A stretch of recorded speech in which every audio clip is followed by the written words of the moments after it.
जनाब वानी साहब, आप जी, शहीद जी, जनाब सब ठीक, खुश, यही उतरना? हाँ साहब, आया सर इधर से।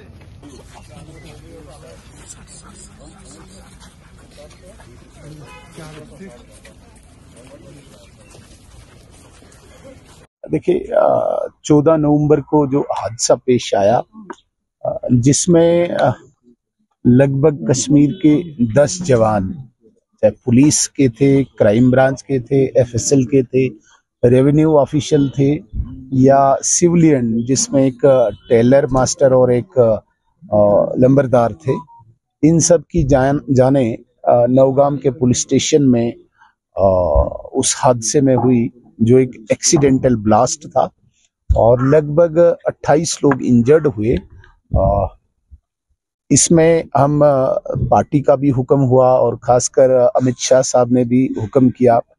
हमारी पार्टी का भी हुक्म था, मैं और हमारे फॉर्मर प्रेसिडेंट अरविंदर रैना साहब, हमारे state general secretary Anwar Khan साहब, लोकल हमारे रफीक वानी साहब, लतीफ साहब, आज जावेद मंसूर साहब जो क्राइम ब्रांच में एक फोटोग्राफर की हैसियत से कांस्टेबल के नाते तैनात थे और अपनी ड्यूटी को अंजाम दे रहे थे, उस वक्त रात के 11 बजे जो मटेरियल रिकवर हुआ था फरीदाबाद में, शायद उसको सील कर रहे थे और उस सीलिंग के दौरान ही ये ब्लास्ट हुआ और इनकी जानें चली गई।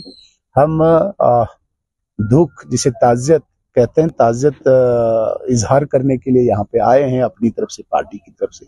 एक भरोसा भी इनको दिया हमने, इनके पूरी फैमिली को, कि हर मुमकिन मदद जो मरकजी हुकूमत से है या एलजी साहब की तरफ से, उसके लिए हम करेंगे। इवन हम अपनी पार्टी की तरफ से भी अनवर खान साहब जो हमारे इंचार्ज कश्मीर भी हैं, इन्हें भी हमने कहा है कि 10 के 10 फैमिलीज में हम खुद कांटेक्ट करें, इनकी जितनी भी डॉक्यूमेंटेशन है या कुछ और जिसे फॉर्मेलिटीज कहते हैं, वो हम खुद करवाएंगे ताकि इनकी फैमिलीज को कहीं दर बदर न भटकना पड़े।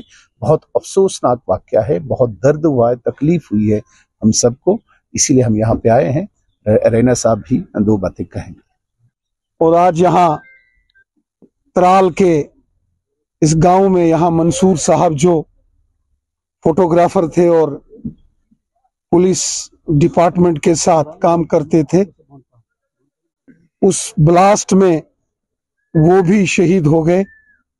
उन तमाम शहीदों को जिन्होंने मुल्क के लिए, इस वतन के लिए, अपने मादरे वतन के लिए कुर्बानी दी, उन्हें पूरा हिंदुस्तान सलाम करता है, सलूट करता है।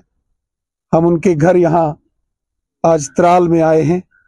बहुत अफसोस हो रहा है, बहुत तकलीफ हो रही है, लेकिन साथ ही साथ पूरा मुल्क अपने इन जांबाज वीरों को सलाम करता है।